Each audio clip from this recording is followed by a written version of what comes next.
Welcome to the show. It's Thursday, July 4th. Happy Independence Day to all you Americans, or I guess it's not really that either. It's not happy or independent, but it is a day for you to feel some sort of patriotism, and hopefully at least you get some good times and good food with good friends on this day. Mark has 368 days left to go in his U.S. prison sentence, and July 9th is the one-year countdown to him being kicked out of the United States if he doesn't get transferred. But I'll talk more about his transfer in a moment. It's been really busy. You guys haven't seen a show from me in I think about 3 weeks.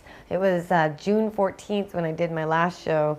But we've got just so much happening lately. And Mark is still waiting on his transfer application to be approved. Anytime now the U.S. can give their answer. And he did get an interesting piece of mail yesterday, something about being ordered deported from the United States. So that's not a transfer application form approval. It's not quite what we expect. We don't know what it means. We're waiting for our lawyer to tell us. But that's interesting, and hopefully with all the phone calls and support out there, maybe they've decided that they want to send him home, and hopefully the Canadian government will agree and do the same. Now, Mark has a blog that he wrote about his time in solitary confinement. For those who watch the show regularly or follow us in any way online, you know about Mark being put in solitary confinement for a week over a bogus charge of being accused of maybe having a cell phone to take photos of his prison band, even though the prison authorized and took the photos and knew about it all along. It was a big, silly issue, and it was actually quite traumatic, to be honest. And Mark writes about it in his blog, where he also describes how the last month has really been one of the most difficult, with his band falling apart. He no longer has his guitar practice. His best friend and band member Terry is still in solitary confinement, so Mark's feeling quite adrift and anxious to get home, and it's really been quite a tough time for him. So he's got a lot of letters coming in from a lot of supporters. Thank you so much. And he writes about that in his blog, which is posted on cannabisculture.com and freemark.ca. Now, Mark sent me a card. It was a bit early, but our wedding anniversary is July 23rd. And he sent this lovely card, and here on the front it says, "All my love, Mark," and it's got these hearts, and it opens up into a beautiful heart on the outside. These crafty people, I don't know how they managed to come up with it, but on the inside there's also a wonderful message that says, "Happy 7th anniversary, my beloved Jodie. So grateful you are mine alone. You're out of the shoe, boo. From Love, Mark, XXX." And so the shoe is solitary confinement, and this was a wonderful card to have him send me, and it's so sweet, and it reminds me I need to send him some sort of anniversary gift too. I can't believe how fast time is flying. Speaking of time flying, it's been so busy. I was away and unable to do my shows because first I was flown out to Toronto for Idea City, the conference held by media mogul and big businessman Moses Neimer. Now, Moses had me speak at Idea City last year, where Mark has also spoken in 2001 and 2003, and Michelle Rainey, of course, also spoke there too before she passed, and they love us out here and we love them there, so I was very grateful to be taken out to be there for the 3-day conference. And I was gone for about a week and got very inspired with all sorts of non-cannabis ideas and issues. That was really a good time and a bit of a break. Very hard work, but actually a lot of fun too. So that was good. And then I came back and we had the Kush Cup and Health Expo here in Vancouver. Now, MedMark, the weed guy on YouTube, he has organized the Kush Cup before. Apparently there was one last year, and this is the second one. But the Health Expo at the PNE was the first one in Vancouver, and we had it covered in Cannabis Culture, and Pot TV and the mainstream media also covered it and talked about medical marijuana and about the Harper government's plans to remove the right to grow from patients. And there was a lot of, which is very terrible, and there are a lot of stories on Cannabis Culture about how you can get involved in trying to stop these changes that the government's proposing.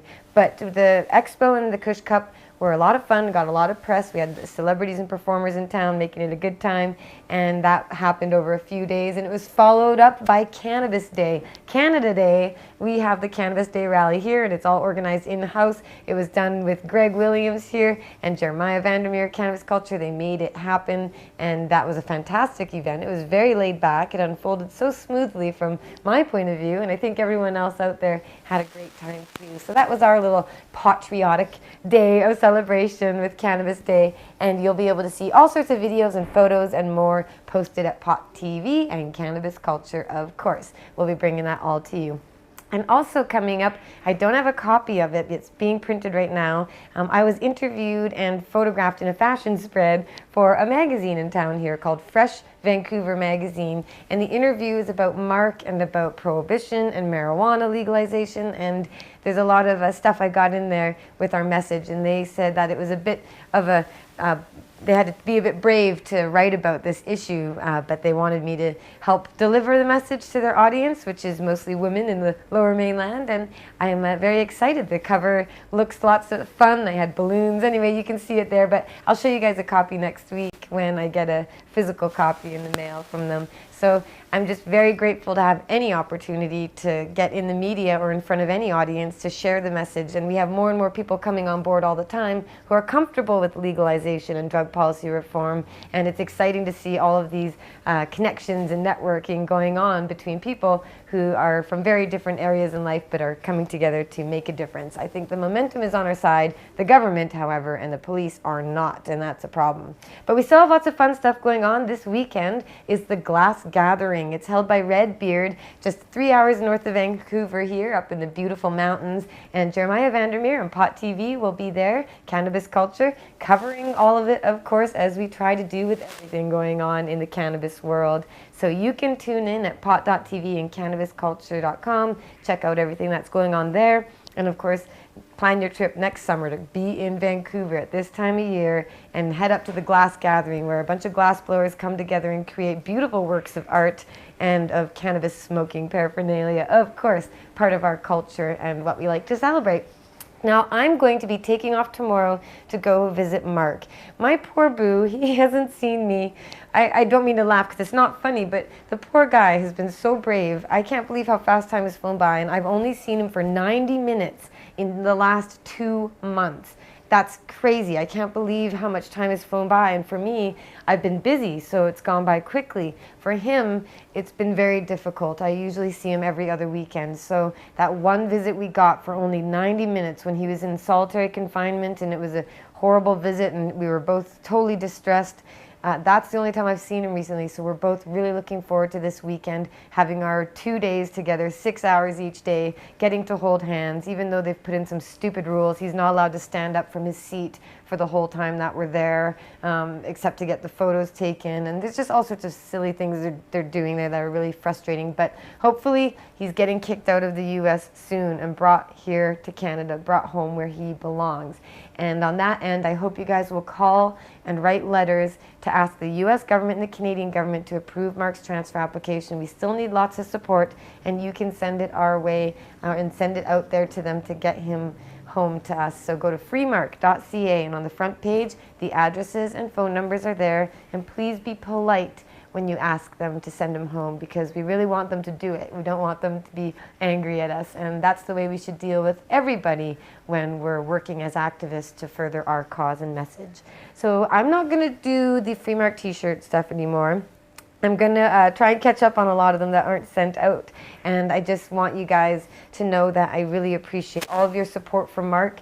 Gets him through this, and I can't imagine how we could possibly survive this ordeal without your help. So thank you so much, and stay strong, and we'll stay strong for you. We got a lot of fighting ahead with this government and all the things coming our way, but well, what's life without a bit of a challenge to keep us strong and you know, changing the world. So that's what we'll keep doing here at Cannabis Culture and Pot TV, and thanks so much for your support, and we'll see you guys next week. Take care, free Mark Emery, and no more drug war. You're free. You're here today. You can still vote, as useless as it kind of really is. But you can still join a political party. You can still make donations to organizations that you feel deserve it.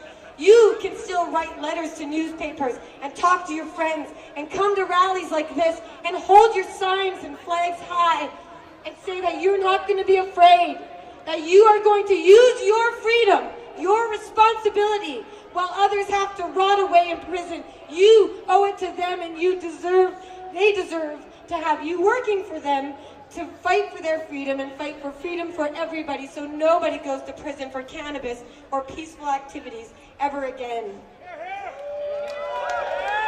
Free Mark Emery, and free all the prisoners of the marijuana and drug war. Thank you. Jodie Emery.